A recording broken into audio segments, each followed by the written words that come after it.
ठीक है। सबसे पहले जैसे अपने पास में 6 प्रकार के संधि मोक्ष थे, ठीक है।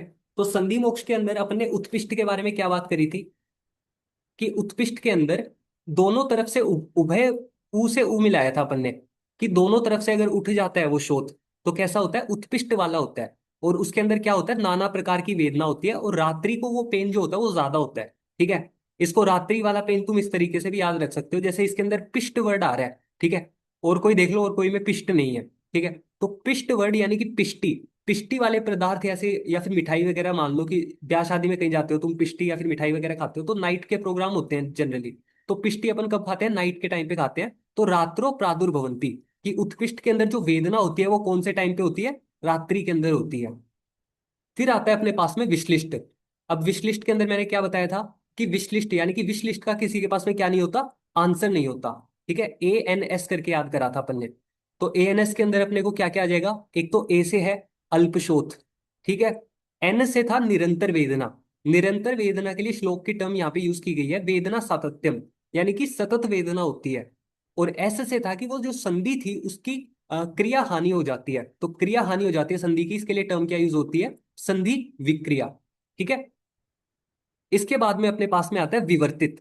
विवर्तित में क्या होता हो रहा था कि जो संधि थी उसके दोनों जॉइंट्स जो थे, एक इस तरफ सरक गया था, दूसरा दूसरी तरफ सरक गया था। तो संधि पूरी की पूरी एक पार्श्व में सरक गई थी अपने पास में, ठीक है। उसका पार्श्व के अंदर क्या हो गया था, अपगमन हो गया था, ठीक है। संधि पार्श्व अपगमनात्।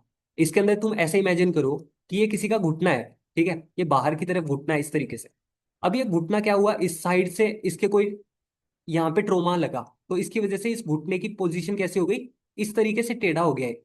जो यहाँ पे इसकी जनरल पोजीशन होनी चाहिए थी उसके बजाय ऐसे टेढ़ा चला गया। तो ये कैसा हो गया, विषम अंग हो गए इसके।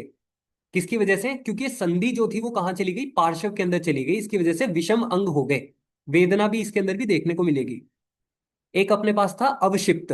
अवशिप्त के अंदर संधि के अंदर विश्लेष हो रहा था, ठीक है। अवशिप्त में अपने क्या देखा था कि जो दो जॉइंट्स थे, इस तरीके से एक बोन थी, दूसरी बोन दूसरी तरफ थी, ठीक है। और इनके अंदर साइनोवियल फ्लूइड खत्म हो गया था। तो साइनोवियल फ्लूइड के खत्म होने की वजह से दोनों जॉइंट्स एक दूसरे के क्लोज आ गए थे। क्लोज आने की वजह से इनमें रगड़ हो रही थी, तो संधि विश्लेष जो एक इसके अंदर पीड़ा आएगी थी, ठीक है। यहाँ पे एक पॉइंट कंफ्यूज कर सकता है कि जो संधि विश्लेष वाली टर्म होती है ना, ये अपनी अवशिप्त के अंदर आती है, ना कि विश्लिष्ट के अंदर। क्योंकि इस विश्लेष वर्ड से थोड़ी सी कंफ्यूजन हो सकती है। बस अपने को एक यही वर्ड थोड़ा सा माइंड करके चलना है कि विश्लेष जो है वो संधि विश्लिष्ट के अंदर नहीं आता है, किसमें आता है, अवशिप्त में आता है। तीव्र रुझा इसके अंदर देखने को मिलेगी। एक होता है अतिक्षिप्त। अतिक्षिप्त में दोनों संधियां क्या हो गई थी, एक दूसरे से दूर हो गई थी। कैसे हो गई थी, अतिक्रांत हो गई थी, ठीक है। सारा का सारा श्लोक तुम्हें रटने की जरूरत नहीं है, एक सिंगल टर्म को भी यूज कर सकते हो कि अतिक्षिप्त के अंदर अतिक्रांत हो जाता है संधियों का, ठीक है। एक वर्ड भी लिख दोगे एक टेबल बना के कि संधि मोक्ष के ये वाले लक्षण, ये 6 भेद हैं, और उनका एक एक लक्षण लिख दोगे, तो वो काफी सफिशियंट हो जाएगा तुम्हारा आंसर के लिए। जल्दी से जल्दी पेपर भी अटेम्प्ट कर पाओगे। एक होता है तिर्यक क्षिप्त। तिर्यक क्षिप्त में क्या हुआ कि जो अस्थि की एक अस्थि थी सिर्फ वो ही डिसलोकेट हो रही थी। इसके अंदर विश्लिष्ट के अंदर तो नहीं, विवर्तित के अंदर तो क्या हो रहा था, पूरी संधि ही विवर्तित हो रही थी, परिवर्तित हो रही थी। लेकिन तिर्यक क्षिप्त के अंदर पूरी संधि परिवर्तित होने के बजाय क्या हुआ, एक अस्थि हटी थी अपने जगह से। इस वजह से एक पार्श्व गमन हो गया था, ठीक है। ये हुआ अपना कौन सा, सारे संधि मोक्ष के 6 भेद हो गए, ठीक है। एक सेकेंड। दूसरा अपने पास में आता है कांड भग्न। अब कांड भग्न के अंदर क्या देखने को मिलेगा, 12 भेद थे जिसके बारे में अपन नाम याद कर चुके हैं कि किस तरीके से याद करने थे, ठीक है। जब अपने को उनके नाम याद हो जाएंगे तो एक एक लक्षण सबका ध्यान रखना है। कि कर्कटक के अंदर अपने ने क्या बात करी थी कि केकड़े जैसे उसके दोनों तरफ हाथ होंगे, ठीक है। उभय वाला पीछे भी लक्षण था, और कर्कटक के अंदर भी उभय वाला लक्षण है, कंफ्यूजन नहीं होगी, क्योंकि कर्कटक के से अपन ने याद करा है, और उधर उत्पिष्ट के ऊ से उभय याद रहेगा अपने को।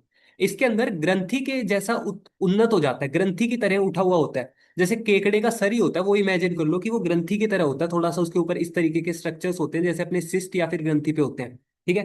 तो ग्रंथिवत उन्नत होता है, कौन होता है, कर्कटक। एक होता है अश्वकर्ण, ये अश्वकर्ण की तरह उठा हुआ होगा। चूर्णित, ये सारे के सारे वर्ड से ही आइडेंटिफाई हो जाएंगे इजीली। चूर्णित होता है, उसके अंदर शब्द आती है स्पर्श करने पे। पिचित, जो कि चिपका हुआ होता है। पृथु होता है, पृथु कैसे अपन ने याद करा था, लैसरेटेड वुंड। अन अल्प शोथ, अन अल्प का मतलब क्या हो गया, बड़ा शोथ, अल्प होता तब छोटा शोथ होता, अनल्प का मतलब है बड़ा शोथ। अस्थि छल्लित, अस्थि छल्लित के अंदर क्या हो रहा था, गोली से छल्लित हो रहा था, एक तरफ से दबा हुआ और दूसरी तरफ से उठा हुआ। तो इसकी वजह से एक तरफ से हीन और एक तरफ से उद्गतम। एक था अपने पास में कांड भग्न, कांड करके क्या होगा, कंपन होगा, तो प्रकंपमानम। मज्जा अनुगत, जिसके अस्थि के मध्य के अंदर क्या चली गई, अनुप्रवेश कर गई, क्या, मज्जा अनुप्रवेश कर गई। अतिपातित, अतिपातित के अंदर क्या हुआ था, बहुत जोर से गिरा था, फर्स्ट सेकंड फ्लोर से गिर गया था, तो वो क्या हो गई थी, अस्थि बिल्कुल ही नहीं बची थी, पूरी टूट गई थी। निशेषतः छिन्नम, पूरी तरीके से छिन्न हो गई। इसमें फोकस करने वाली बात यह है कि ये छिन्न के अंदर नहीं आता, निछिन्नम। कि जैसे अपन ने पिछले वाले के अंदर एक शब्द देखा, वहां पे क्या था कि जो विश्लिष्ट वाला लक्षण था वो विश्लेष के अंदर नहीं आ रहा था, वैसे ही यहाँ पे छिन्न वाला लक्षण है जो कि छिन्न के अंदर नहीं आ रहा। ये किस में आ रहा है, अतिपातित के अंदर आ रहा है। तो मेनली अपने को ये वाला वर्ड याद रखना है कि निशेषतः, अस्थि का फ्रैक्चर कैसा हुआ है, निशेष हुआ है, अस्थि बिल्कुल भी नहीं बची। वक्र के अंदर मुड़ चुकी है अस्थि, आभुग्न अविमुक्त अस्थि, जो अस्थि थी वो विमुक्त हो गई लेकिन टूटी नहीं है। छिन्न के अंदर अन्यत्र पार्श्व अवशिष्टम, यानी कि एक पार्श्व उसका बच गया और एक पार्श्व ही टूटा है। अन्यत का मतलब होता है, अन्य का मतलब हो गया कि एक चीज, अन्य वाली जो चीज है वो कैसी हो गई, पार्श्व अवशिष्ट, एक जो उसका अन्य वाला पार्श्व था वो बच गया, यानी कि दूसरा पार्श्व टूट गया। ये एक तरीके से एक वाद मार्ग का तरीका होता है कि आधी बात कह के आधी बात को अपने आप ही इमेजिन कर लेना, उस तरीके से। एक होता है पाटित, पाटित का मतलब क्या होगा, फट गई वो। जैसे मान लो एंकल्स फट जाती हैं, जैसे इसके अंदर हेयर लाइन फ्रैक्चर मैंने बताया था। अणु, अणु का मतलब छोटे फ्रैक्चर्स होंगे, हेयर लाइन फ्रैक्चर होंगे जैसे छोटे बाल के जैसे से। बहु विदारित वेदनावत, और उसके अंदर बहुत सारे विदार होंगे जैसे अपनी एड़ियां फट जाती हैं उस तरीके से पाटित।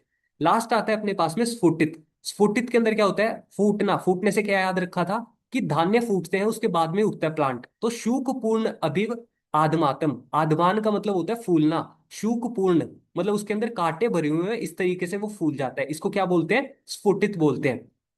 ये अपने पास में कांड भग्न के 12 प्रकार हो जाते हैं।